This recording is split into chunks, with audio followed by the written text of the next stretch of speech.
Good morning, જય સ્વામિનારાયણ બધાને। આજે તો બધાને હેપી દિવાળી કહેવાનું છે, કારણ કે આજે તો આખા ભારતમાં દિવાળીનો માહોલ છે, જેમાં આજે રામ પ્રતિષ્ઠા દિવસને આખા ભારત દ્વારા ઉજવવામાં આવે છે। અને સ્પેશિયલી અમારી સોસાયટીમાં તો ખૂબ જ સરસ આયોજન કરવામાં આવ્યું છે, તો વિડીયોમાં એન્ડ સુધી બન્યા રહેજો। તમને આખા સોસાયટીનો ઉત્સવ આજે બતાવવાનો છે। આટલા વર્ષથી પેન્ડિંગ કામ હતું આપણા રામ મંદિરનું, અયોધ્યાનું, જે આજે સફળ થયું છે। એટલે આખા ભારતમાં, આખા દેશમાં આપણામાં એનો ઉત્સવ મનાવવામાં આવે છે। એટલે કે આજે ગુજરાતનું સ્પેશિયલી આપણા સુરતમાં અને સોસાયટીમાં એક બી ઘર એવું બાકી નહીં હોય કે જ્યાં રંગોળી નહીં થઈ હોય, દીવા નહીં થયા હોય, કે પછી ઝંડા નહીં લહેરાવ્યા। સ્પેશિયલી અમારી સોસાયટીમાં તો ખૂબ જ મોટું એનું આયોજન હતું। આગળ વિડીયો કન્ટિન્યુ કરીએ એ પહેલાં જ હું તમને અમારી સોસાયટીનો રાતનો માહોલ બતાવું છું। કાલે અમારી સોસાયટીમાં રાતે ભજન મંડળ તથા સત્સંગનું આયોજન હતું, અને આખી સોસાયટી ડેકોરેશન કરવામાં આવી હતી, બધાએ રંગોળી કરી હતી। તો ચાલો જોઈએ આપણે સોસાયટીના રાતનો ભજન મંડળનું આયોજન।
ઉત્સવ માટે રેડી થઈ ગયા છીએ, તો હવે જઈએ ઉત્સવમાં અને ત્યાં જ મળીએ। આગળનો વિડીયો ત્યાંથી કન્ટિન્યુ કરશું। Bye bye. મારી સોસાયટીમાં મહિલા મંડળ દ્વારા આખી સોસાયટીમાં રંગોળી કરવામાં આવી છે। સરસ સોસાયટીનો વ્યૂ તમે જોઈ શકો છો। આખી સોસાયટીમાં જોરદાર આજે આયોજન છે। અહીંયા જો મહિલા મંડળ દ્વારા હજી રંગોળી દોરવામાં આવે છે।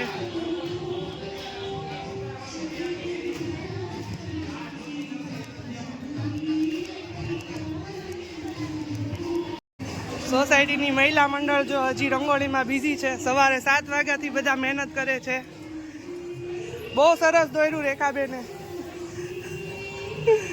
જય શ્રી રામ, જય શ્રી રામ, જય શ્રી રામ। ઘરે પણ રામ ભગવાનનું આગમન થયું છે, તો તમે રામ ભગવાનના સાક્ષાત દર્શન કરો।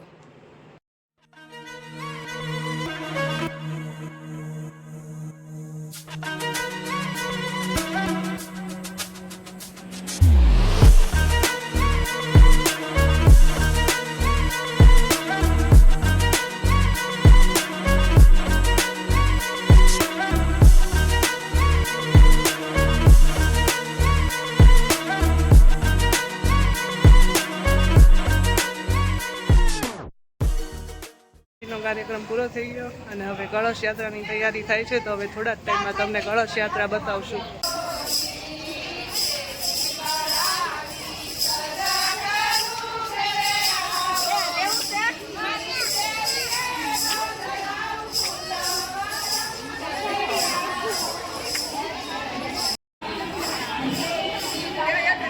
જય શ્રી રામ, જય શ્રી રામ. ગરબાનું આયોજન ચાલુ થઈ ગયું છે.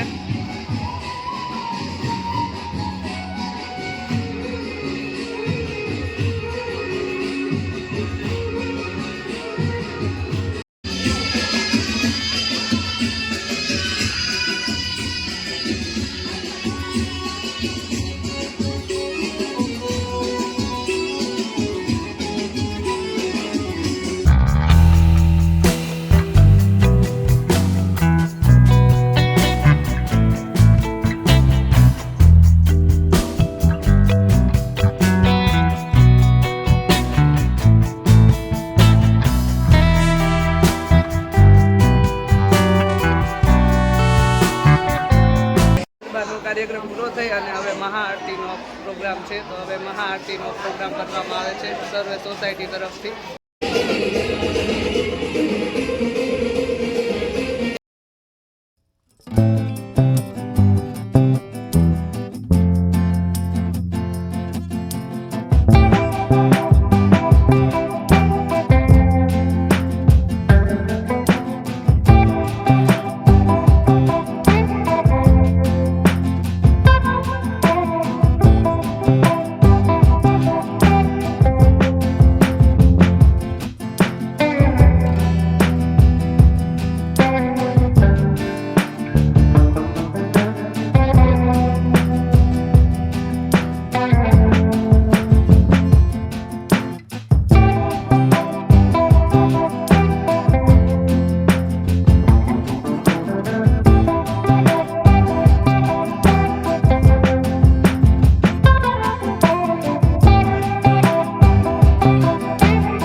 રીતે જ અમારી સોસાયટીમાં ગરબા તથા મહાઆરતીનો પ્રોગ્રામ કરવામાં આવ્યો. એ પછી મહાપ્રસાદનું પણ આયોજન હતું. આવી જ રીતે અમારી સોસાયટીનો કંઈક માહોલ હતો. હવે આ સાથે જ આજનો બ્લોગ પૂરો કરીશું. વિડીયો લાઈક કરજો, શેર કરજો અને સબસ્ક્રાઈબ કરવાનું નહીં ભૂલતા. Bye bye.